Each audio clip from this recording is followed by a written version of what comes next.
Good morning, ladies and gentlemen, and welcome to the Australian War Memorial on this spectacular Canberra morning. My name is Scott Bevan. On behalf of the Chairman of the Council of the Australian War Memorial, the Honourable Kim Beazley, the Director, Matt Anderson, and staff, I'd like to acknowledge the dignitaries joining us today. Atop the stone of remembrance here before us are two wreaths. Now, these wreaths were placed at the dawn service by Her Excellency, the Honourable Margaret Beazley, Governor of New South Wales, and by His Excellency, Mr. Andrew Needs, the New Zealand High Commissioner, on behalf of the peoples of Australia and New Zealand, as a mark of the strong bond of comradeship formed at Anzac Cove more than a century ago. This morning's commemoration is a recognition of service, and it centres on our veterans community as they march on the memorial's parade ground.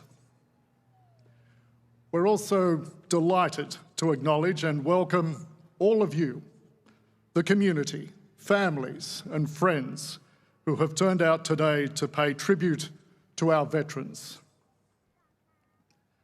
Ladies and gentlemen, please now make welcome the Guard of Honour provided by the Australian Defence Force Academy and the band of the Royal Military College Duntroon. Today's Guard of Honour is made up of first, second and third year midshipmen and officer cadets from the Australian Defence Force Academy, or as it's known, ADFA. ADFA combines military education and training with academic study for an undergraduate degree through the University of New South Wales. Training for midshipmen and officer cadets over the past few weeks has included preparation for today's ceremony here at the Australian War Memorial.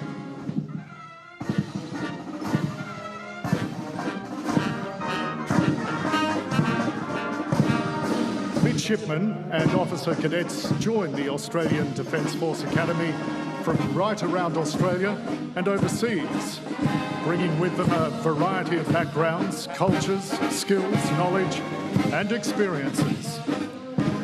The Australian Defence Force Academy was established in 1986 and more than 6,500 people have graduated to become leaders for the Royal Australian Navy, the Australian Army and the Royal Australian Air Force, along with foreign partner militaries.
Representing the Chairman of the Council of the Australian War Memorial, Major General Greg Mellick, will now make his way to the saluting dais to await the arrival of Air Marshal Robert Chipman and Mrs. Elise Chipman.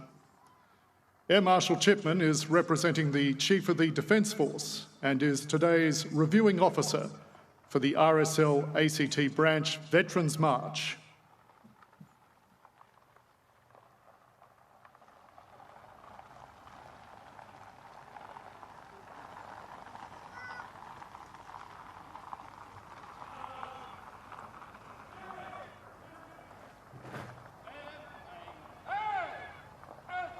Ladies and gentlemen, please stand and make welcome the Vice Chief of the Defence Force, Air Marshal Robert Chipman and Mrs. Elise Chipman.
Ladies and gentlemen, please be seated.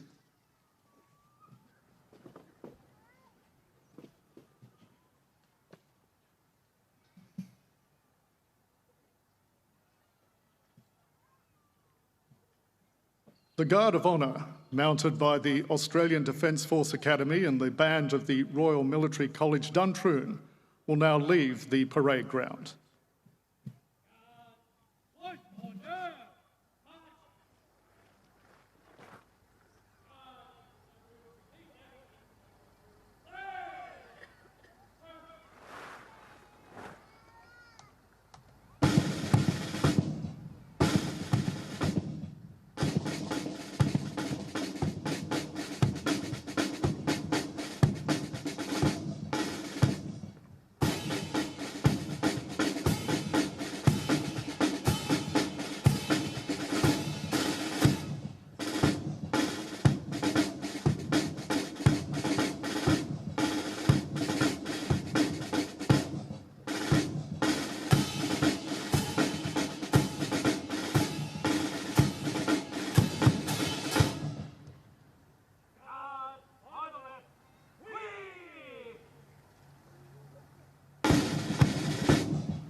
Ladies and gentlemen, please make welcome Royal Australian Navy veteran and long-standing War Memorial staff member, Mr. Gerard Pratt, to deliver the March acknowledgements this morning.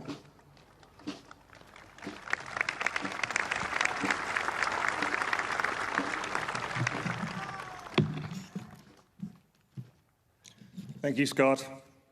I would first like to acknowledge the ACT branch of the Returned and Services League of Australia for their role in the coordination and delivery of today's Veterans March, a role they've played here in Canberra for 98 years.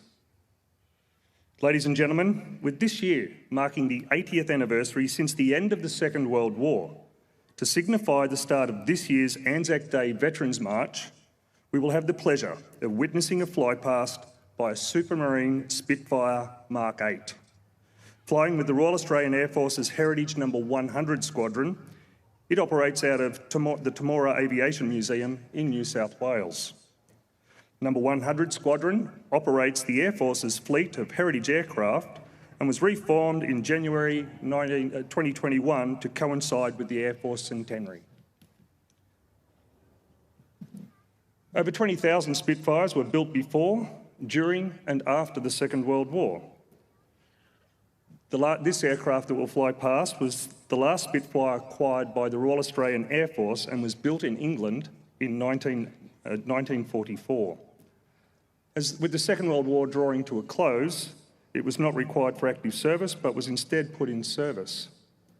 This aircraft is painted in the Second World War green and grey camouflage colours worn by the RAF aircraft defending Darwin and in operations in the Southwest Pacific.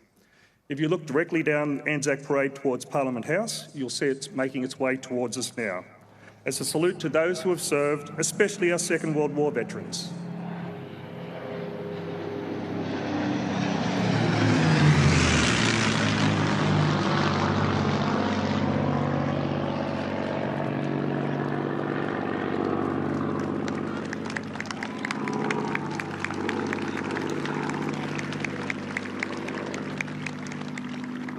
I would now like to invite the reviewing officer for this morning's Anzac Day Veteran March, Air Marshal Robert Chipman, representing the Chief of Defence Force, to the saluting dais. To coincide with her visit to Australia, and just for this year, Air Marshal Chipman will be accompanied by Major General Rose King, Chief of Army, New Zealand.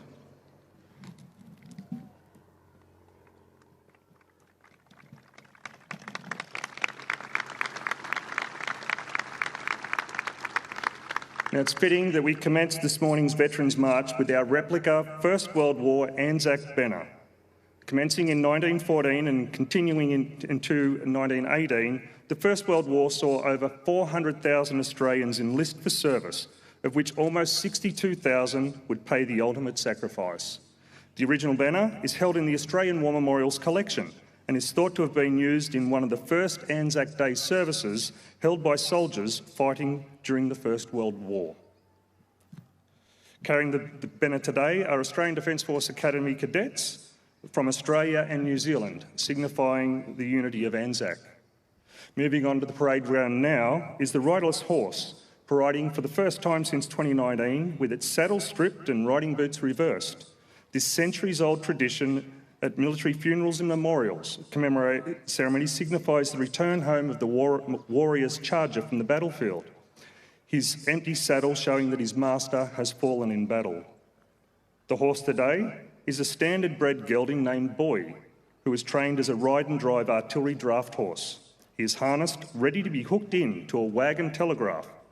He is led by a soldier depicting a First World War linesman corporal of the 2nd Division Signals Engineers, who served at Bullecourt in northern France in 1917.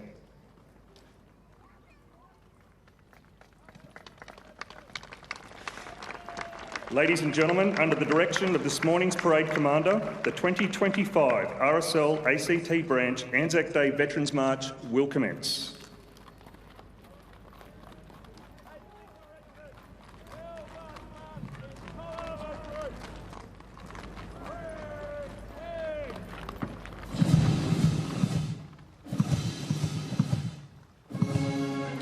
Now, ladies and gentlemen, this year marks 100 years since the formation of the Army's Royal Australian Corps of Signals. In recognition of this milestone, signallers have been invited to lead Anzac Day parades and marches around Australia. And Canberra is no different, with the 8th Signals Regiment and members of the Royal Australian Corps of Signals joining our march. Parading at the head of these contingents with an armed guard escort is the Princess Anne banner. As a mark of respect, as the banner passes by you, please stand. Those in uniform are requested to salute, and gentlemen, please remove your hats.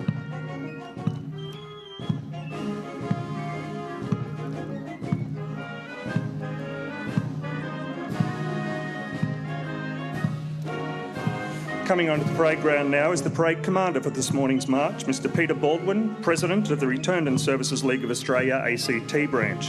Peter is accompanied by Wing Commander Mick Cunningham, the New Zealand Defence Attaché. They're followed by the RSL ACT branch and sub-branch contingents led by their CEO and Air Force veteran Kimberly Hicks. Marching alongside Kimberly this morning is Navy veteran and double amputee Luke McCallum. This is Luke's first Anzac Day march as a double amputee. Following the First World War, ex-service organisations and associations formed to support veterans and families who had lost a loved one. Founded in 1916 as the Returned Sailors and Soldiers Imperial League of Australia, the Returned and Services League formed in the ACT in 1927. Sub-branches marching are Campbell Russell, Canberra North, Hellenic, Peacekeepers, Tuggeranong Valley, Vietnamese and Woden sub-branches. Ladies and gentlemen, celebrating 100 years, our lead contingents this morning are the 8th Signals Regiment, followed by the members of the Royal Australian Corps of Signals and the Royal Australian Signals Association. Leading the 8th Signals Regiment this morning is the Commanding Officer, Lieutenant Colonel Robert Curtin, and Regimental Sergeant Major, Warrant Officer Class 1, Robert Cone. They're parading with the Princess Anne banner, with its accompanying armed escort. This banner signifies the close relationship and loyalty between the Corps and the Royal Family, particularly through its Colonel-in-Chief, the Princess Royal, Princess Anne. Leading the Australian Corps of Signals is the Head of Corps, Brigadier Dean Limmer, and the Royal Australian Signals Association is led this morning by Brigadier Alison Craig, accompanied by her 90-year-old father Dudley and ACT Association President Lieutenant Colonel Andrew Butler. Signallers have been responsible for providing their commanders with the fastest, most reliable and secure communications possible. During the First World War, signallers known as sapper signallers were part of the Army's engineers. They had to be proficient in Morse code via radio, signal lamp or with mirrors, signalling by flags and map reading. They were also dispatch riders on bicycles or motorbikes. The Australian Corps of Signals was originally formed on the 1st of January 1925, separating from the Royal Australian Engineers. Over the last century, they have grown from Morse code and semaphore to satellite and evolved from message forms to cyberspace. Signallers are always amongst the first in and last out of any operational theatre and have served in all the Army's major operations, including Korea, Malaya, Borneo, South Vietnam, Timor-Leste and the Middle East. And on peace operations including Cambodia, Somalia, Western Sahara, Bougainville and the Solomon Islands. Around 107,000 personnel have served in the Corps since the First World War, and today the Royal Australian Corps of Signals comprises approximately 3,000 personnel. Travelling onto the parade ground now is our first Land Rover, and they're also former signallers with the former Representative Colonel Commandants of the Corps of Signals, Brigadier Peter Evans and Brigadier Brian Edwards, joined by another signaller, Stephen Hart. In our second Land Rover is Commodore Norman Lee, who served in the Royal Australian Navy flying with 817 Squadron, part of the HMAS Sydney Air Group during the Korean War from 1951 to 1952. He's joined by Ted Ware, Major Alexander Craig and Raymond Marks. Coming onto the parade ground now is our New Zealand contingent, comprising current and former serving New Zealand veterans residing in the ACT and surrounding areas. Just as we come together today in Australia to remember those who have served our nation, so too will our New Zealand brothers and sisters. In 1939, just over 20 years after the First World War ended, the fragile peace was broken following Nazi Germany's invasion of Poland. Making his way onto the parade ground now is Mr. Les Cook, aged 102 years. Les enlisted in the Australian Army in 1940, served in the 2nd 14th Battalion, served in North Africa, Syria, the Pacific, including Kokoda, and was part of the British Commonwealth Occupational Force in Japan. We thank Les for joining us today and extend our gratitude and thanks to all Second World War veterans joining us today. Our next contingent is the National Service Contingent, led by Richard Cruz, consisting of veterans of the National Service Scheme. The National Service Scheme required all 18-year-old men to undertake compulsory service. They're followed by the Malaya and Borneo contingent. These veterans served in the Malayan Emergency and the Indonesian confrontation during Australia's involvement from 1950 through to 1966. The first of our Vietnam War contingents is the HMAS Sydney Escorts and Vietnam Logistics Supports Veterans Association. HMAS Sydney and Escorts, or Sydney, was nicknamed the Vung Tau Ferry due to its 25 voyages she completed to Vietnam between 1965 and 1972. The first of our Army contingents from Vietnam is the Australian Army Training Team Vietnam. The Association of Australian Army Training Teams was formed nationally in 2021 to bring training teams from all conflicts under one banner. Known as the Team in Vietnam, they were the first Australians to serve, training and advising their South Vietnamese counterparts. They're led today by Lieutenant Colonel Simon Herder.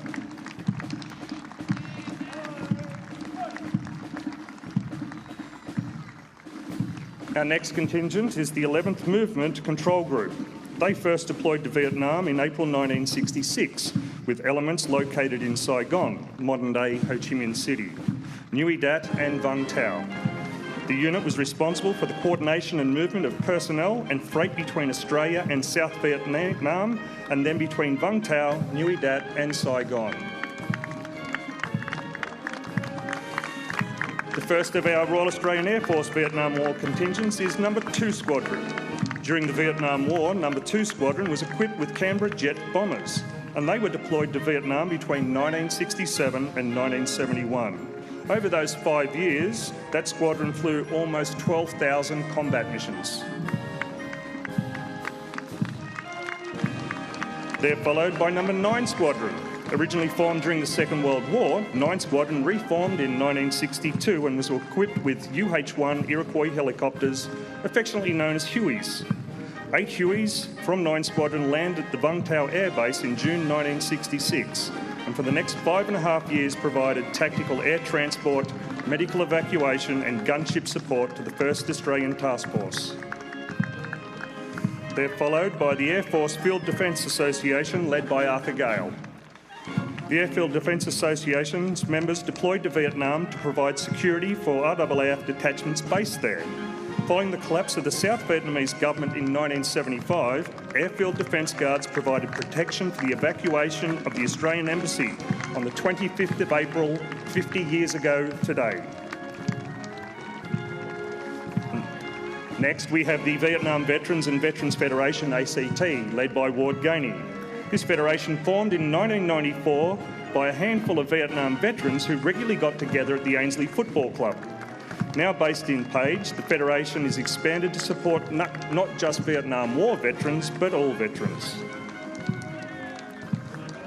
Our next contingent is the Vietnam Veterans Association Mitchell Sub-Branch from Victoria, with John, Gary, Bruce, Hank and John. These 5 veterans made their way from Seymour in Victoria, particularly to view the Memorial's Places of Pride cinematographic short film in our main entrance, as it includes their memorial, the Seymour Veterans Commemorative Walk, a memorial they founded. Our next contingent are our peacekeepers, the Multinational Force and Observers, or the MFO. MFO contingents are distinguished by their burnt orange berets, and they've served on operations in the Sinai overlooking the long-standing peace agreement between Egypt and Israel since 1981. Our next contingent is Cambodia. The United Nations Transitional Authority in Cambodia was a UN peacekeeping operation which ran from 1991 to 1993. They're followed by our East Timor contingent led by Rod Henderson.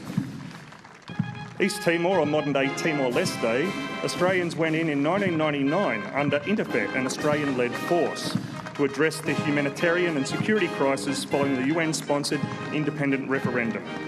Australians remained there until 2013.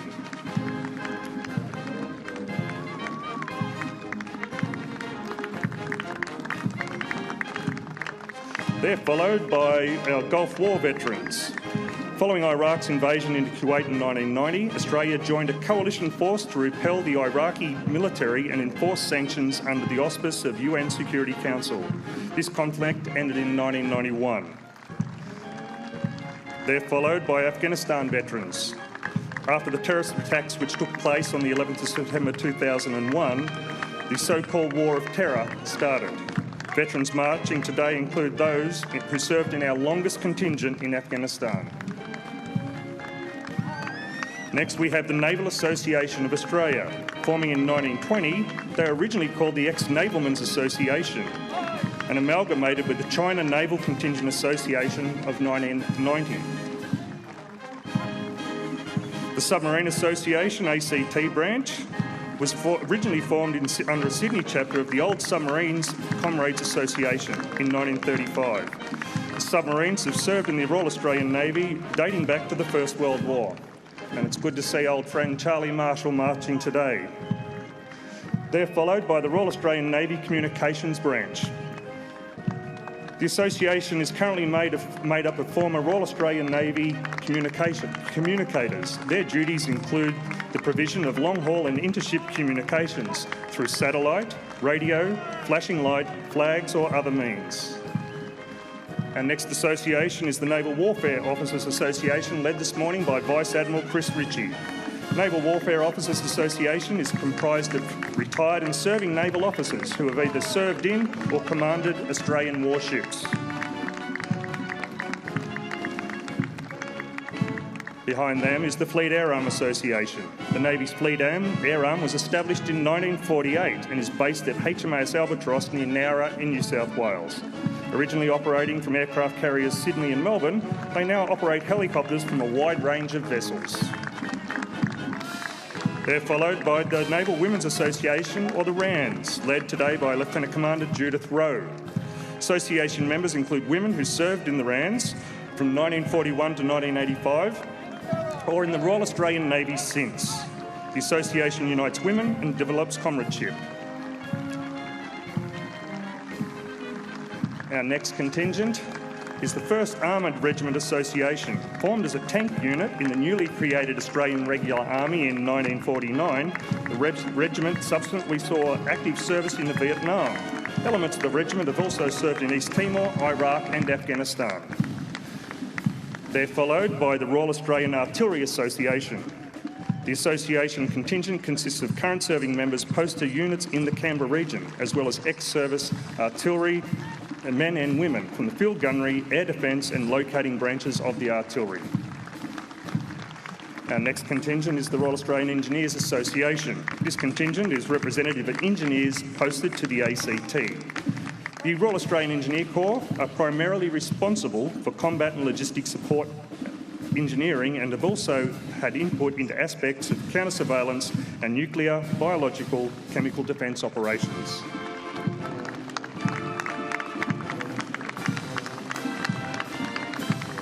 Our next contingent is the Royal Australian Survey Corps Association, led today by Major Steve Cooper. The Royal Australian Survey Corps was formed in 1915 and served as an independent corps until integrated into the Royal Australian Engineers in 1996 and then into the Intelligence Corps in 2018. They're followed by the Royal Australian Regiment Association, led by Brigadier Steve Dunn. Formed in 1948, the Royal Australian Regiment is the professional infantry regiment of the Australian Army. They've served with distinction in the Korean War, the Malayan Emergency, Indonesian Confrontation, the Vietnam War, East Timor, Iraq and Afghanistan. Following them is the 2nd 4th Battalion Royal Australian Regiment. The 2nd 4th Battalion was formed in August 1973 after Vietnam. when the Australian Army downsized from 9 regular infantry battalions to 6 and remained as a link battalion until 1995.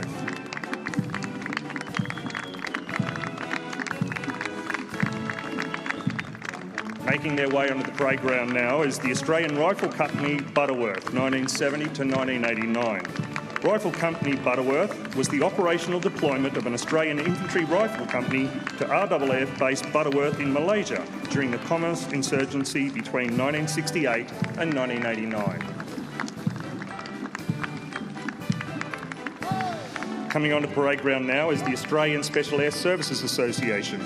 This contingent represents current and former members of the Special Air Services Regiment and invited veterans from selected foreign special units. The Australian Special Air Service was raised in Perth in 1957. They're followed by the Australian Commandos Association. They represent current and former members of Australian Commando units, including the M and Z Special Units and the independent units of the Second World War. Next is the Special Operations Engineer Regiment, led by Chris Isles. The Special Operations Engineer Regiment is a specialist unit of the Australian Army. Formed in 2002 as an incident response regiment, they are deployed to respond to chemical, biological, radiological, nuclear and explosive incidents. Next we have the 4As, the Australian Army Aviation Association, led by Major General Stephen Jobson. Australian Army Aviation has traditional links with the Australian Flying Corps, the Royal Regiment of Australian Artillery and the Royal Australian Air Force. Our next contingent is the Australian Intelligence Corps, formed in 1907. The Intelligence Corps has provided support to military operations from the mountains of Kashmir to the deserts of Saudi Arabia and into the tropical regions of Southeast Asia and the Western Pacific. Their motto is "Forewarned is forearmed."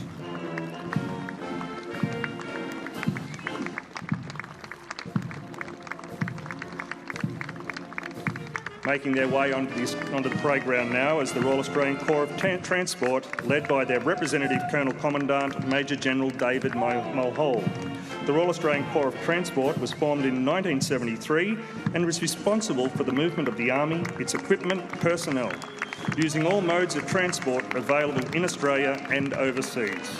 They've served with distinction in Rwanda, Somalia, East Timor, Iraq, the Middle East and the Solomons.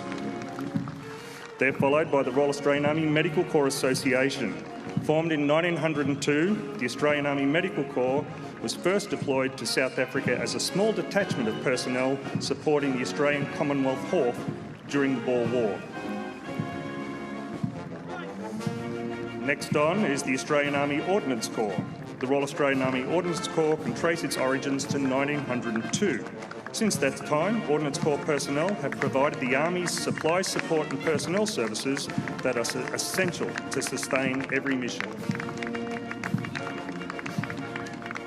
Next on is the Royal Australian Electrical and Mechanical Engineers Association. The Corps of Australian Electrical and Mechanical Engineers was established in 1942. The Corps is responsible for the provision of technical advice and for the repair of a vast array of equipment. Members take great pride in being both fighting soldiers and craftsmen. Next we have our RACs, the Women's Royal Australian Army Corps and Women's Association, led today by Margaret Flett. The Australian Women's Army Service was formed in 1941, with enlistment into the Women's Royal Australian Army Corps occurring from April 1951 until late 1984. Next is our Air Force Association ACT Division, led by Group Captain Alan George. Established in 1920 in the aftermath of the Great War, the ACT Division was founded in 1946 and includes serving and retired Air Force personnel and other members of the Air Force family. They're followed by the Air Force Association Wanderers Branch. Association members are drawn from former and serving members of the Air Transportable Telecommunications Unit, which was raised in 1965. Due to changes in technology, they are renamed the No. 1 Combat Communications Squadron. next contingent is the Military Police Association of Australia.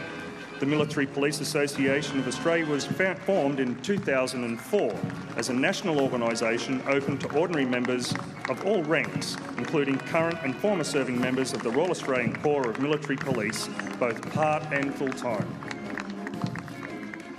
Next, we have our Women's Veterans Network Australia, led by Pauline Battersby. Originally established as the Women's Veterans Association Australia in 2013, the network was launched in 2015 and is all about connecting past and present women who have served in the ADF. Next, we have the first of our current serving units, the Royal Australian Navy. Marching today are serving members from Navy headquarters and other units around Canberra, including a good friend of mine, Les Paducci. The Navy was formed in 1901 as the Commonwealth Naval Force through the amalgamation of the colonial navies of Australia following the Federation of Australia. During its history, the Royal Australian Navy has served with distinction in every conflict since the First World War.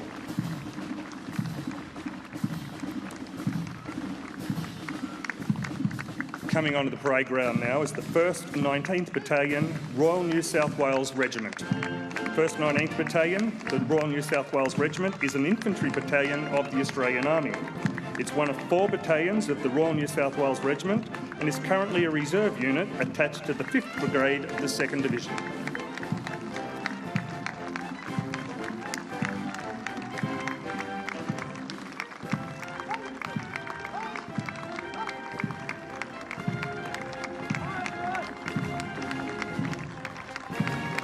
Coming on to the parade ground now is the Royal Australian Air Force contingent. They are also from Air Force headquarters and other units in the Canberra region. Military aviation was first pioneered during the First World War.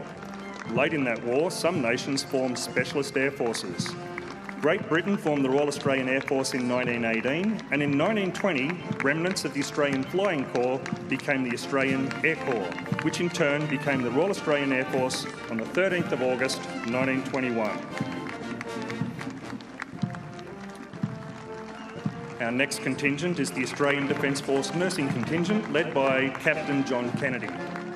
This contingent comprises current serving nurses from the Royal Australian Navy, the Australian Army and Royal Australian Air Force. Nurses have had a long and crucial role in the activities of the Australian Defence Force from its inception right up until present days.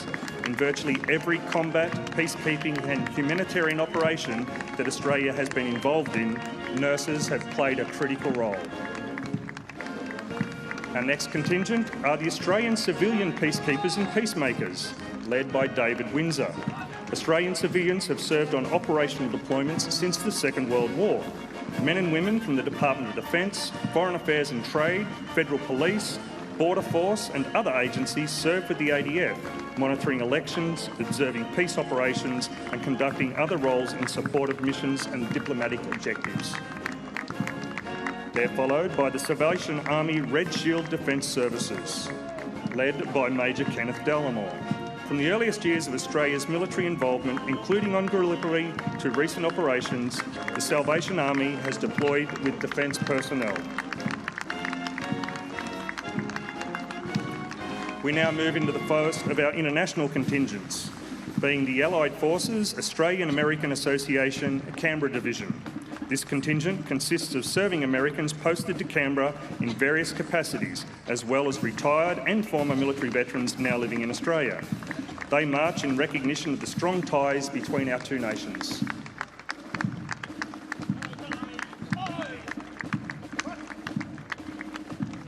Our next contingent is the Sikh Council of Australia.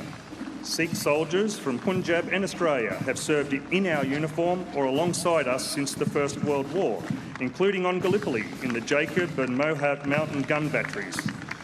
First World War historian Charles Bean recorded in his official history on Gallipoli that the mere sound of an Indian mountain gun lifted the spirits of the tired men. Our next contingent is the South African Military Veterans Organisation of Australia.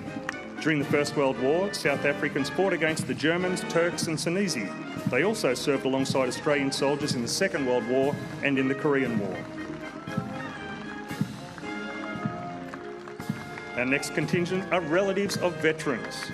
Having first marched in 2017, this contingent consists of relatives of servicemen and servicewomen who have served in our naval and military forces across all wars and conflicts.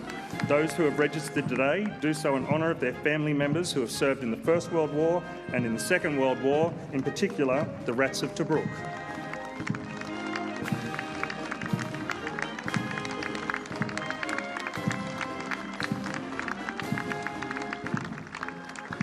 We now welcome our Lemnon Association of New South Wales. Military hospitals that tended wounded from Gallipoli were located on the Greek island of Lemnos.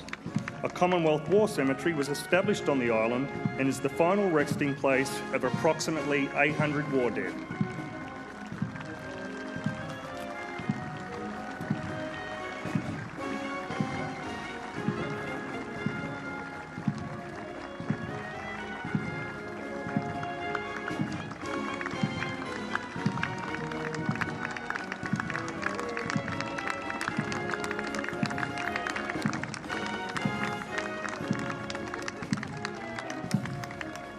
Our final contingents marching today are our school-aged Australian Defence Force cadets. Our first contingent is Training Ship Canberra. It's located at HMAS Harmon. Training Ship Canberra was first established in 1950 and has a strong connection to the Canberra community. TS Canberra supports the local community in a number of ceremonial events throughout the year. Navy cadets gain training and skills in such things as sailing, powerboats, canoeing and marksmanship. The first of our Army Cadet units is number 224 Army Cadet Unit. 224 Army Cadet Unit also operates out of HMAS Harmon. Cadets range from 13 to 18 years of age. 224 ACU is one of the largest community-based Army Cadet units in Australia, with around 150 cadets and staff. They're followed by number 241 Army Cadet Unit, Canberra North. 241 Army Cadet Unit formed in February 2019 and is located at the University of Canberra in Bruce. As with 224 ACU, cadets range from 13 to 18 years of age.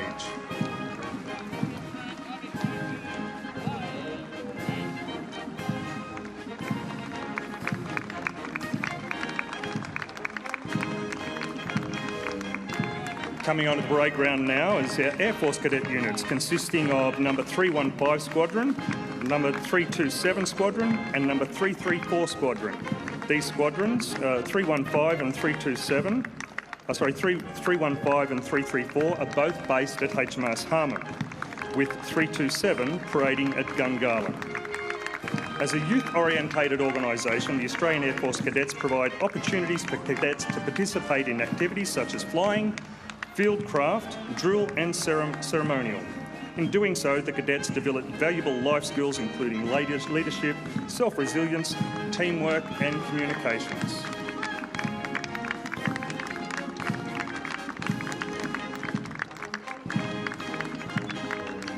Now, as these final cadets make their way past, please show your appreciation to each and every one of them, as it's been these cadets that have carried the number boards in front of each contingent that has marched this morning. They've assisted our veterans to parade, and please also thank our parade marshals. I'd also like to extend my thanks to the RSL ACT branch for their efforts in the lead up to this morning's march. These efforts combined has allowed the march to run smoothly and has been of great assistance to me as your commentator. Could you also please thank Air Marshal Robert Chipman and Major General Rose King for reviewing this morning's march.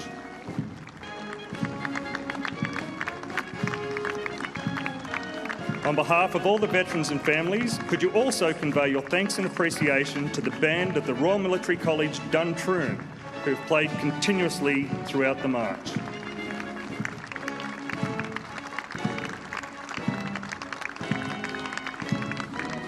Please be seated.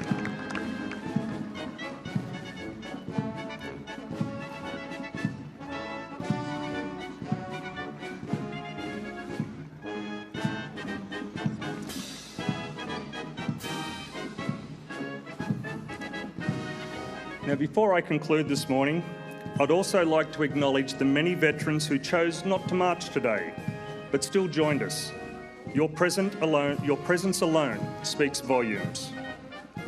and as I've done for a number of years now, on a final and just as an important note, as someone who has deployed for months on end over many years, no different to a large number of you here this morning, I'd like to recognise and acknowledge the families of all our veterans. I can only draw on my own experiences, but I know without your love and selfless support provided by the families back home, the many unseen sacrifices made, our time deployed would have been that much harder. To you all, thank you for your unwavering service to our nation.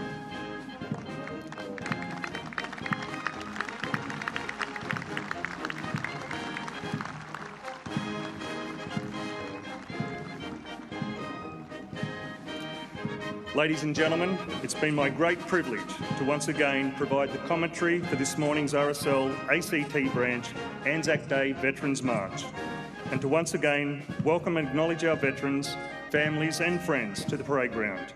As I'm sure you'll all agree, it was a great march. Thank you.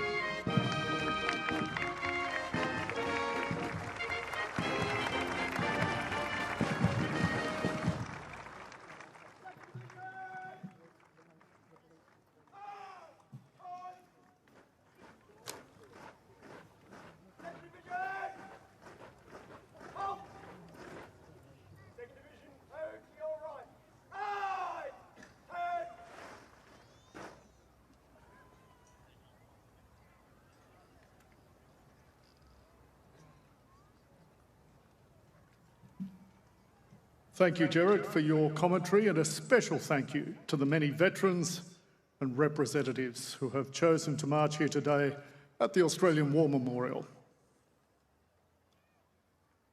Moving on to the parade ground now is Flight Lieutenant James Evans, a proud Wiradjuri man serving as a divisional officer with the Australian Defence Force Academy.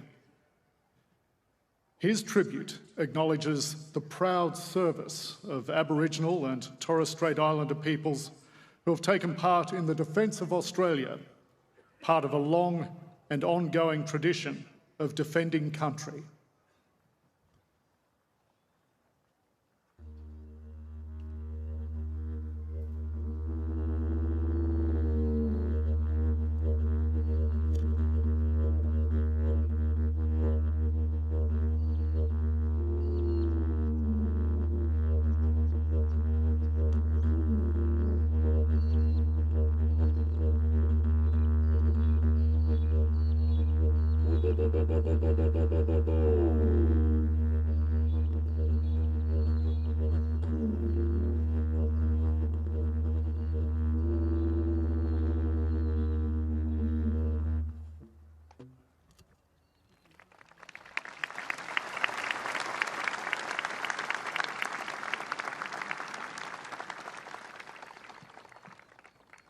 On the morning of the 25th of April 1915, Australians and New Zealanders landed under fire on Gallipoli.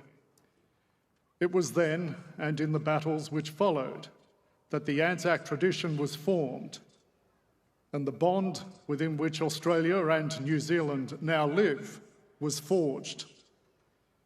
Today, above all days, we remember all who served our nation in times of war and of peace. We remember with pride their courage, their compassion, and their comradeship. We remember what they accomplished for Australia and indeed for the freedom of humankind.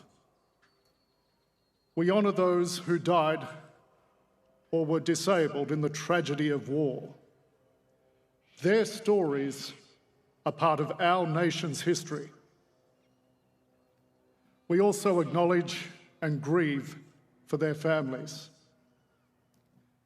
We recall with pride the selfless service of Australian men and women in places near and far, on battlefields in many lands, on or under the oceans, seas and waterways, and in the skies over many theatres of war and other operations.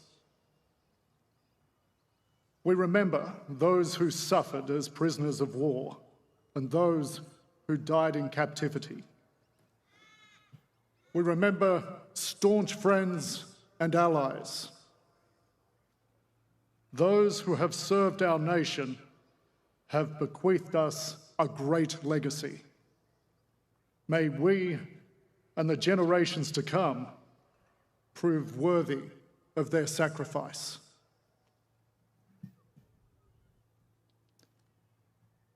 Ladies and gentlemen, please make welcome Major Angela Uphill to deliver this morning's address.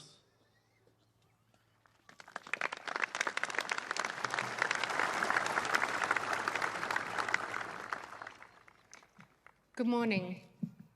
I am Major Angela Uphill, and I have had the privilege of serving as a physiotherapist in the Royal Australian Army Medical Corps for 22 years. My service has taken me across the country, as well as on 2 operational deployments to Afghanistan. It is my great honour to stand before you this morning. Today marks 110 years since the beginning of Australia's Gallipoli campaign. In the early hours of the morning, thousands of Australian and New Zealand troops landed on the beaches of Gallipoli. By the end of that first day, more than 2,000 Anzacs had been killed or wounded. By the end of the First World War, over 60,000 Australians had lost their lives, and more than 155,000 had been wounded. It is a scale of loss and suffering that is incredibly difficult to comprehend. On Anzac Day, we pause to remember those who gave their lives and to honour all who have served, not only throughout the First World War, but in every conflict, peacekeeping mission, humanitarian effort and emergency response since. Walking through the halls of the Australian War Memorial, reading the stories of those who have served throughout our history, provides us with a deep appreciation of the losses and sacrifice, as well as the courage, camaraderie, ingenuity, and endurance that became legendary of the Anzacs. These are traits that have been passed on through generations and continue to be demonstrated by our service personnel today. On Anzac Day, my own reflections come from several perspectives. Firstly, as a physiotherapist, I am acutely aware of the physical cost of service. Physiotherapists are witness to the profound impact that injuries have on our members, interrupting training, careers, and daily lives. And we are privileged to be part of the healthcare team, assisting injured members as they rebuild and recover. Physiotherapists have served in the Australian military since the First World War, where they were recognised for the essential role they played in helping wounded members return to battle and providing rehabilitation for those coming home. Today, I reflect on the many members who have suffered injury through service and those who continue to carry physical and psychological scars. I recognise the Anzac qualities of courage, endurance, and determination demonstrated by our rehabilitating members as they navigate their unique recovery journeys. I also reflect as a veteran of the Afghanistan campaign. Over 2 decades, 39,000 Australians served in Afghanistan as part of the International Security Assistance Force. During this time, the Australian Defence Force suffered the loss of 41 personnel in Afghanistan, with many more wounded. Each of us carries our own memories from deployment. I remember the courage, selflessness, and commitment of our soldiers as they departed for mission after mission in support of counter-terrorism and regional stability. I remember the relief that I felt every time they returned safely to camp, and the tension within the headquarters when a call came in with news that one of our members had been injured or worse. I remember the professionalism with which our staff worked, coordinating medical care and evacuation as quickly as possible, and the incredible work of the medics, doctors, nurses, and first aiders, whose heroic efforts prevented further losses of life. Unfortunately, I also remember the sorrow and sincerity of the ramp ceremonies that were held as we farewelled our fallen colleagues. This brings me to my next reflection, which is as a widow, having lost my veteran husband to suicide in 2021. My husband served in the Australian Defence Force for 20 years and was still serving as a reservist and working full-time when he died. Our children were just 4 and 6 years old. And so on Anzac Day, I reflect on both the important role that families play and on the toll that service can take on families. I admire the strength and resilience of Defence families who navigate new homes, jobs, and schools with each posting and endure long separations while their loved ones are away. I acknowledge the significant support role that our families play to enable service, and I also recognise how trauma and invisible wounds can extend suffering onto families. On Anzac Day, we remember all who have died, whether through combat, training accidents, illness, or suicide, and acknowledge the families, friends, colleagues, and communities who are left behind. Every loss is a tragedy and leaves us with a lifetime of memories we never got to make, of missed milestones and lost opportunities. This was not the life we had planned, but we who are left behind must learn to carry our grief and continue to honour the memories, stories, and service of those we have lost. Finally, on Anzac Day, I acknowledge all veterans who have served and the ongoing commitment of those who serve today and those who will serve in the future.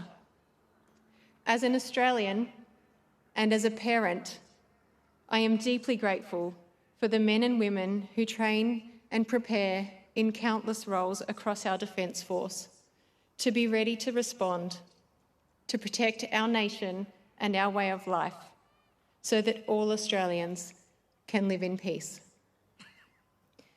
May we, as a nation, never forget the cost of war or the sacrifices made by our service personnel and their families. May we continue to honour their courage, their resilience, and their enduring legacy, lest we forget.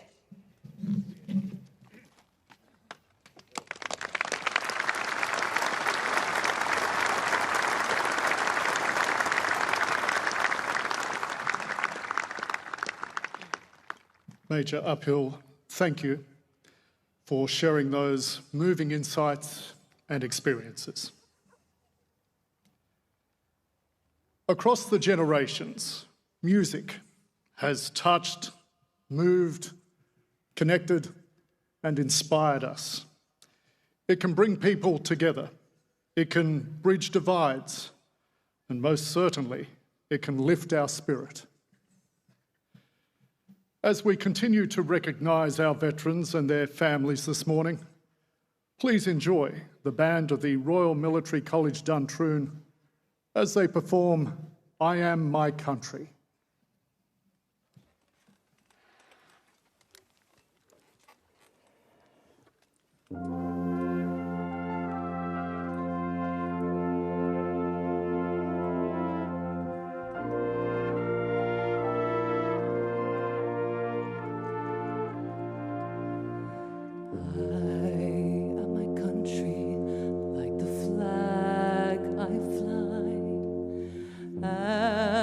I will love her till the day I die.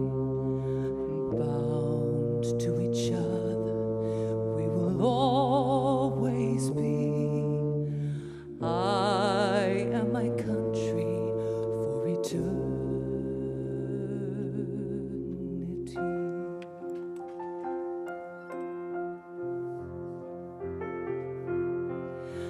And when my future takes me from my past, and from the shores of home I give my last, stand me in waters in a peaceful sea. That's how I know she belongs to me. Now I stand on a mountain's high.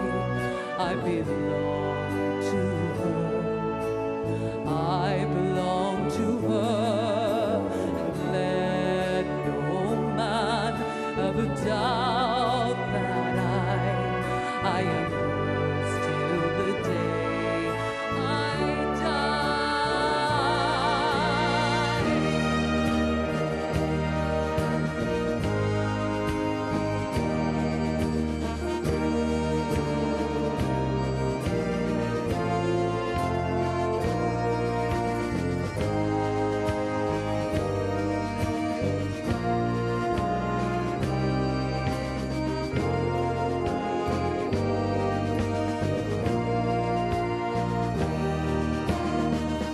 So I shout from the mountains high, I belong to her.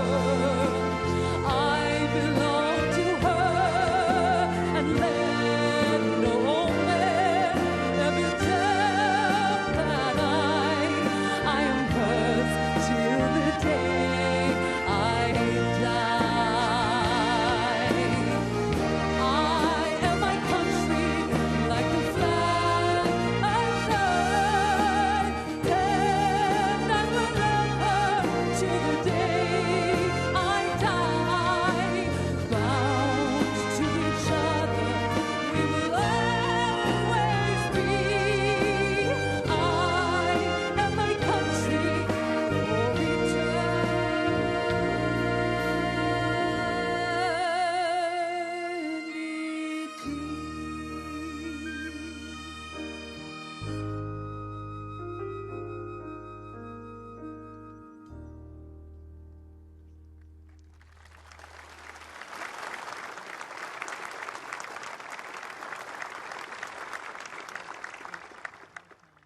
The Guard of Honour, mounted by the Australian Defence Force Academy, will now reform on the parade ground.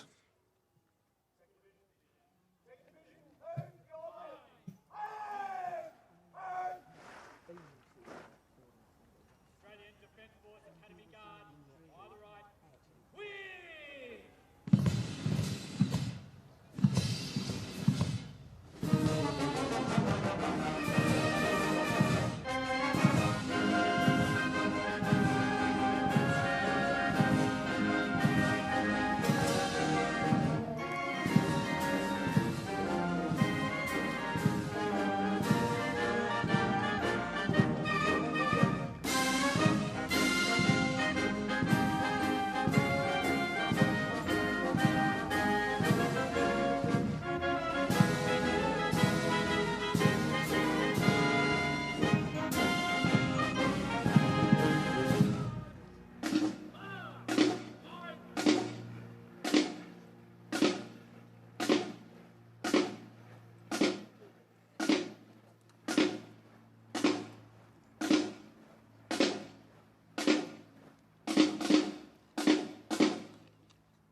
Ladies and gentlemen, if you are able, please stand as the ode is recited by the National President of the Returned and Services League of Australia, Major General Greg Mellick.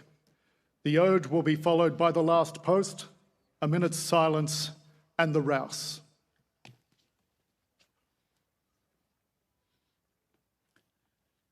They went with songs to the battle. They were young, straight of limb, true of eye, steady and aglow. They were staunch to the end, against odds uncounted. They fell with their faces to the foe. They shall grow not old, as we that are left grow old. Age shall not weary them, nor the years condemn. The going down of the sun, and in the morning we will remember them.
Lest we forget.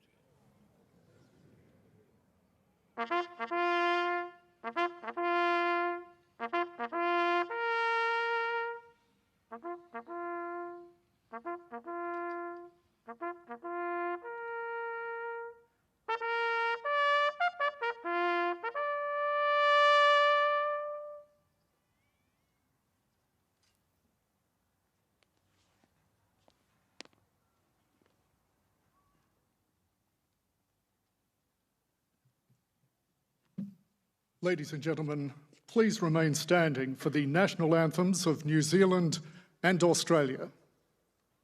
Australian Defence Force Academy Guard, present!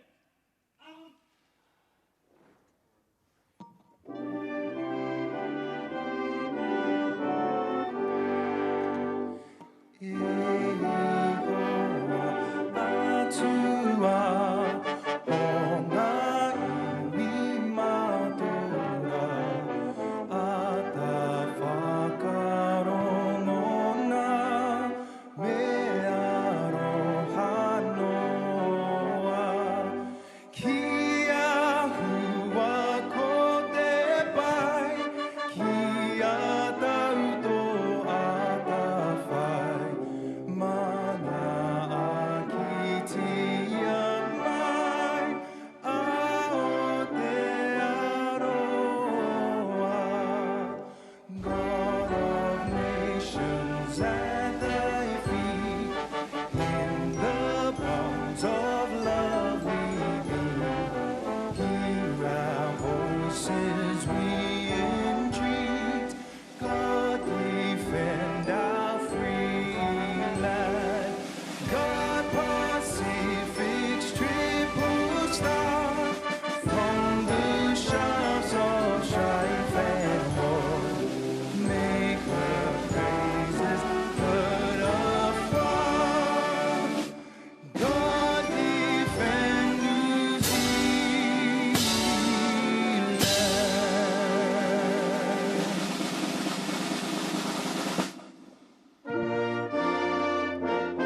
hands, oh, let us rejoice, for we are one and free.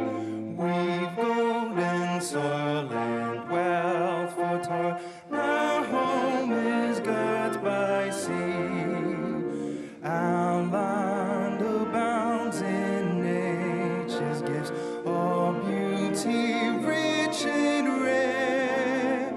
In history's page let every stage advance Australia fair. In joyful strains then let us sing, advance Australia fair. Beneath our radiant Southern Cross we'll toil with hearts in hands to make this Commonwealth of ours renowned over the lands. For those who've come across the seas, we've boundless plains to share. With courage let us all combine to advance Australia fair. In joyful strains then let us sing, advance Australia fair.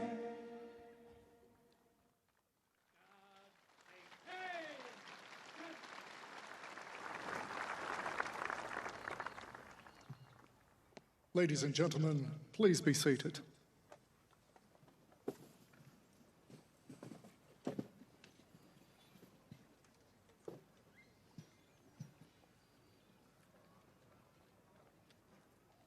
The Vice Chief of the Defence Force, Air Marshal Robert Chipman, will now move to the saluting dais, where he will receive a general salute to mark his departure. Australian Defence Force Academy Guard General Salute. Present! Attention!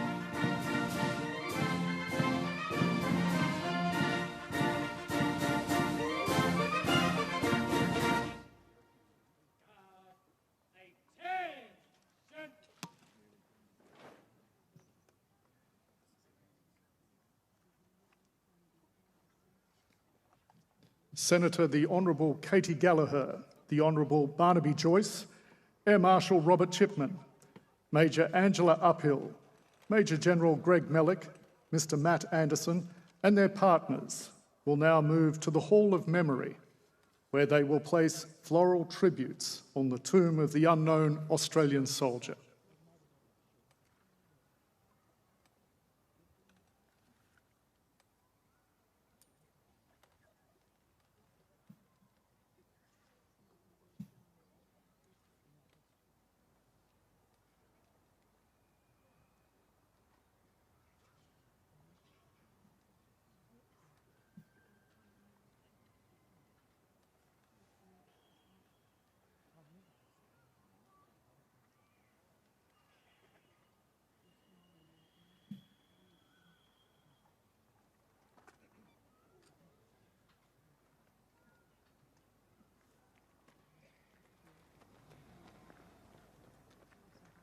The Guard of Honour, mounted by the Australian Defence Force Academy, will now march off the parade ground.